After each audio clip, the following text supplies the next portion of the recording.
Hello, everybody, and welcome back to our, I think it's our fifth video of Flesh and Blood. And today we are watching Dawn versus Yael, and they're playing KO and Ira. Yeah. And we're here together with Dawn himself. Hello. Welcome, everyone. I think this is our fifth video. Yeah. Yeah, it is. It is. Yep. Oh, wow, I got that right. Yep. All right, so I guess you just threw the dice. Of course, KO starts with 19 life versus 20 of Ira. But I'm wondering, Don, what do you think of this matchup in general? We already saw this matchup before. Yeah. What do you think? That's true. I think it's a very interesting matchup. KO is a really interesting deck. It has the ability to really swing the game in a single dice roll, actually. Yeah. If you come in for a pummel with 12, or I mean a command and conquer with 12 followed up with a pummel, that can be devastating. If Yeah. you've previously played a brush and beatdown, it doesn't buff the attack, but if your opponent ends up with only defense reactions in hand, that can be the end of the game right off the bat. So All right. All right. So KO, I haven't tried it before, but isn't luck like a big factor? yeah, to some extent it absolutely is, because you also have to really use cap skin ladders a lot, or you have to sometimes really push those turns, so you need scap skin to hit a 4 every now and then. Do you need luck? Yes, every now and then, because sometimes you really want to throw that 5 or 6, and sometimes it's okay to just have your do an attack of only 3 when you come in for 6 initially. So yeah, it really depends on when you need to double up. So Okay. All right, so we've just started the game already at our third turn, I think. So we've seen Yael gaining life a lot in this deck. Yep. Again, just now, by playing the Tome out of Arsenal, also gaining some cards. Yeah, so and you have multiple actions with the scap skin ladders. So I mean, that's definitely one of the most ideal plays you can make in the deck. So that means that you can just let some damage go through and then get back, and so you can dictate the game from there, which is very important with KO. Yeah. And I also see you are not running Gambler's Glove in your equipment setup. Is that on purpose, or? If we had to, then I would have played a copy. We should probably trade in the cold foil and buy multiple Gambler's Gloves. Yeah, because I really think that could be very important against the KO or Brute for that matter. But yeah. Absolutely. I must also admit that I'm not running a copy in my 11 cards, but seeing it more, yeah, I think I definitely need to play it. So Yael comes in with a yep. Yeah, with the play. The play. Unfortunately, it's only 7 instead of the 16 that it could have been if she would have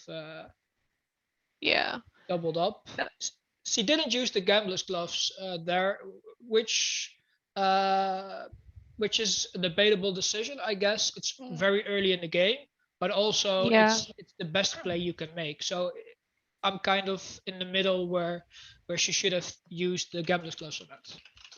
Yeah, I just wanted to talk about that because I think I would have used it in this case because I knew you didn't have one, so I would probably be like, okay, I can either make a very, very, very big swing this turn and leave you with no cards in hand, and also, I don't know, get you down to like 5-4, or just do this again. You know, there isn't. It's like there isn't a downside to do it again, I think. Yeah, absolutely. I think in this situation, that would have been the right call. Even if you, go ahead. Yeah, no, I was wondering if Gambler's Glove has defense value. I don't think, right? No, it's just 0. Yeah, it's 0. Yeah. Because that could be a reason why you would not do this now, but in this case, I would have just destroyed them. Yeah, unless you play Guardian and you play Forceful War, I see no reason to play it when you get the chance. Yeah. Yeah. So here, yeah, again with the Raging Beatdown, my absolute favorite card, I think. So strong. Absolutely a very strong card. And she is gonna roll a 2. A 2. Oh. A little bit sad. I've always wondered what the art of a Barrage and Beatdown exactly is. Is it like the skin of a dead animal, or is it a living animal? I don't know. It looks like a saber tooth something or something like that. Yeah. But I think it's an animal with stuff on his back. I don't know. It's tough to figure out, right? Yeah. It sure as hell looks interesting. Yeah. True. Definitely one of the more interesting arts out there. So you're now playing Ira. What did you think of the Ira deck compared to KO? Oh, it's kind of tough. I mean, Ira is just like the best deck in general, or the easiest to play, the most, well, not the most difficult deck to play against, but the chip damage, you always put your opponent on the clock. So 20 turns, that's it.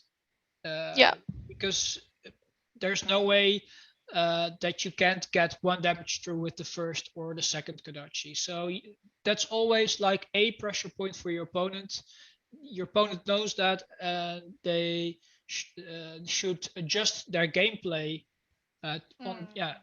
so they can make sure that they finish the game within 20 turns. Yeah. I think you just forgot to take your Intimidate card back. But you just took it, I think. Yeah, I noticed that. Like, I still remember that. I was like, oh yeah, shit, I forgot to take it back. But somehow it works out. Yeah, it works out absolutely. I can now play the Fine Center after the turn of tempo hit. Just a little bit of a cheeky play because we both forgot it. She was like, well, that's the last card in your hand, so there's no follow-up after the turn of tempo. But hey, but there was. it's only a card that does 2 damage, and there wasn't a previous card in the chain, so there it is. She rolls a 6. Yeah, she's happy. See her. Yeah. Oh, you should be. I mean, I probably wasn't. I was like, come on, man. Command and Conquer for 6 is devastating enough. 12 but now it's 12, and it's your entire life total right now, so you must block something. Ira plays a lot of defense reactions. You gotta play the 6 flick flags. Yeah, they're so good as well. Absolutely. Free and block a lot, and even when you block them with a combo, it also buffs the combo block. It's insane. Yeah, true. I think I do. I think this is a little bit of a weird turn where I should have played a card earlier, which we will find out in a few seconds. All right. So you're gonna block with your tunic, I think, and your arm equment. Yeah. Okay, so then you go down, to 2. Yeah. I go down to 2. But I did not. I should have played the Sigil from Arsenal here, which I will follow soon. Because I think that at least that's what I think that I'm about to do, or I forgot. Yeah, I'm looking. You forgot to do it, or you were like, oh, I have a Sigil. I noticed that if she would have pummeled, that I would have still kept alive. Yeah. So I was kind of waiting for that, and because I already took the damage from the Command and Conquer, so obviously I should have played the sigil before I took the damage. But Yeah, I mean that's true in this case, but I guess she was finished anyway, so you would have played it even if she ended her turn right now. So yeah, true. Wouldn't really matter, but I get what you mean. Yeah.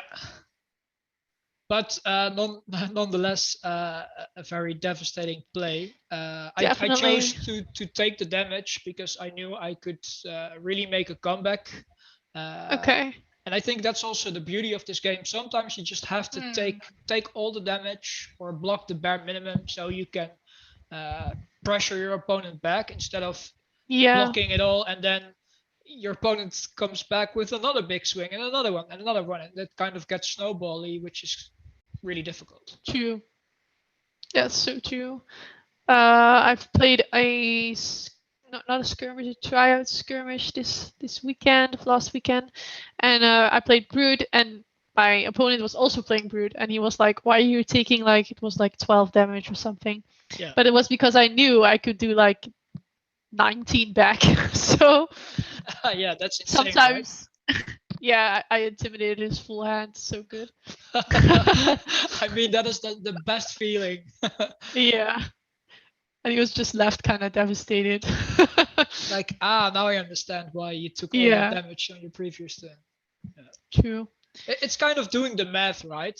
It's in some way just a game of math where you just have to figure out, okay, I can do X amount, so that means I can take X amount. True.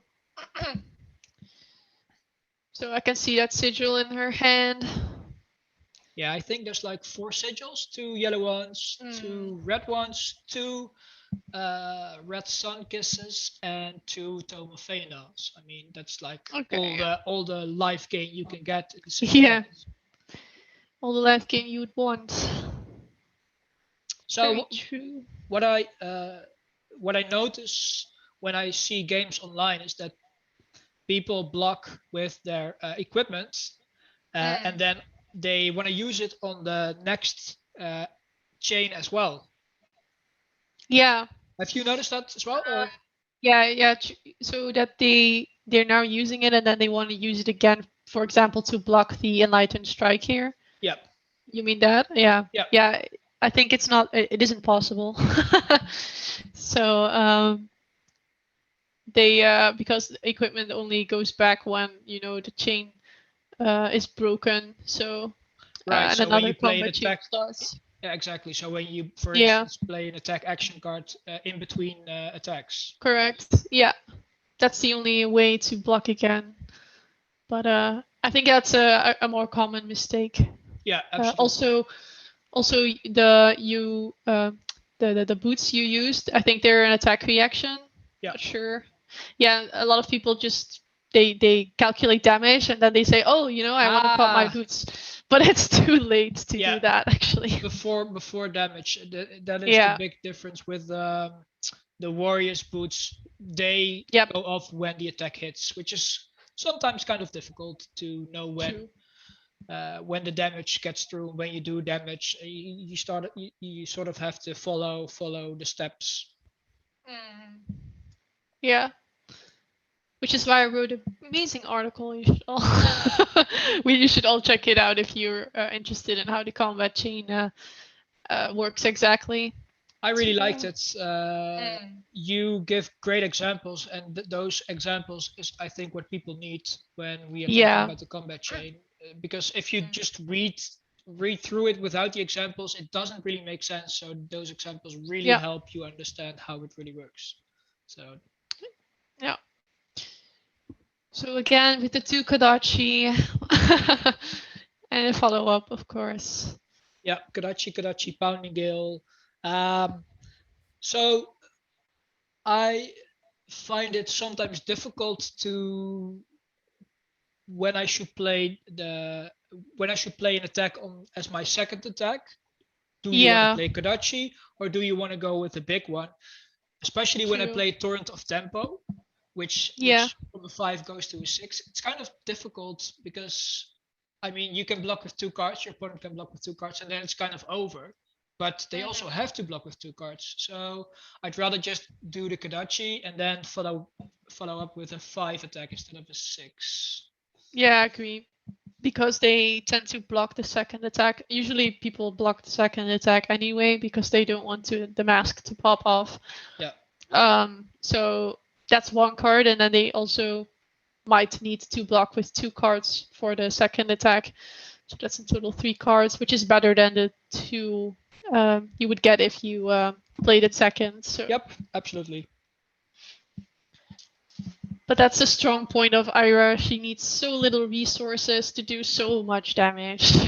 True, and the fact that you can, like, it's not only about the chip damage that goes through, but it also is like, that's Command and Conquer, by the way, coming in. It's my second beautiful art again.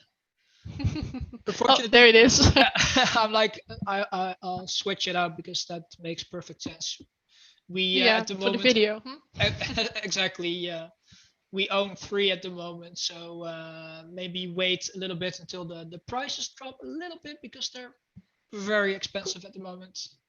Yeah, pretty much every good card right now is quite expensive. Yeah.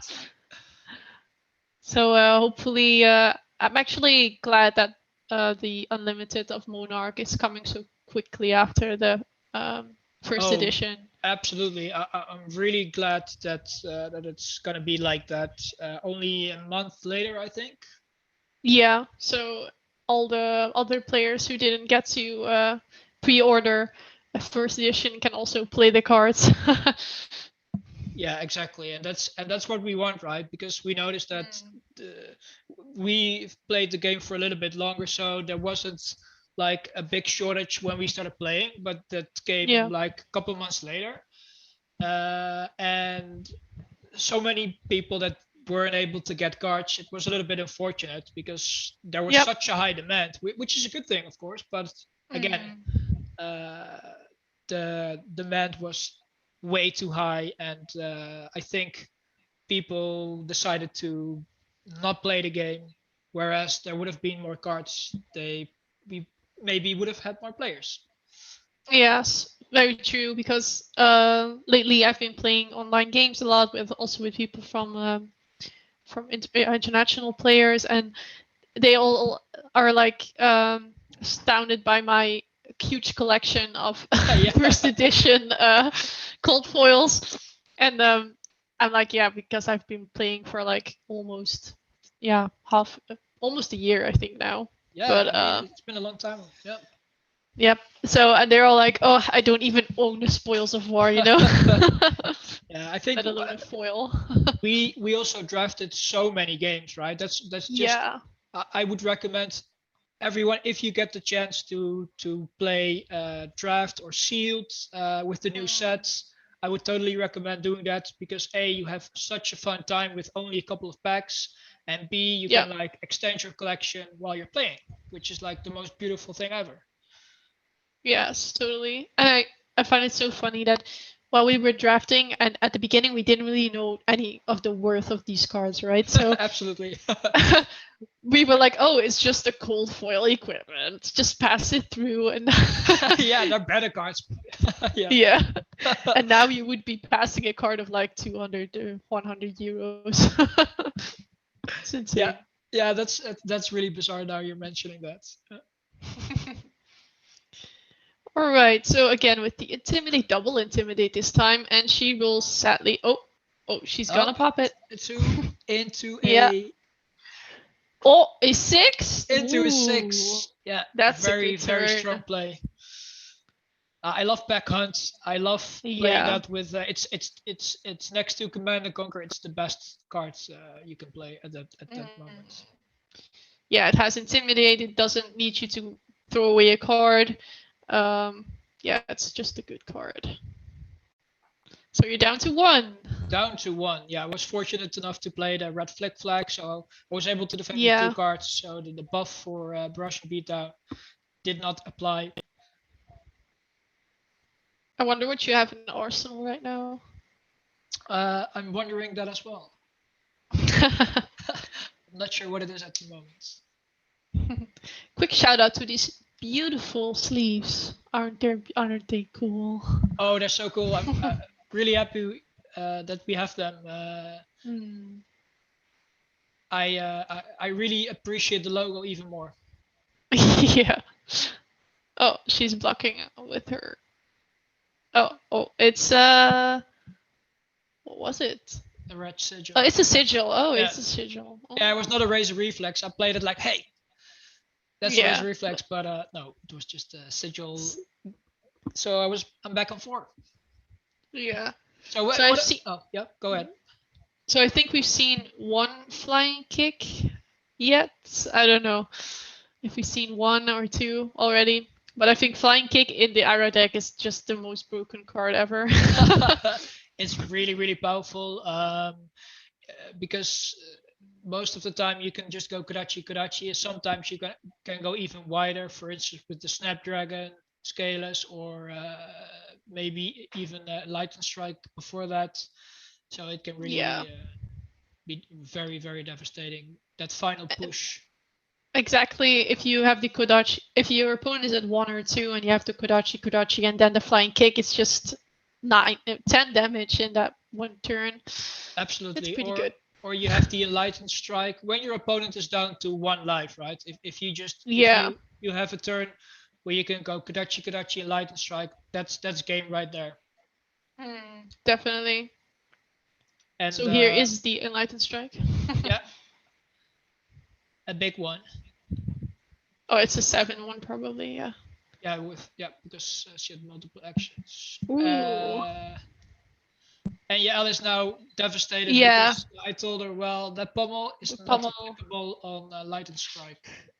Yep, it doesn't work, sadly. Oh, she thought I'm winning this game. Yep. Too bad.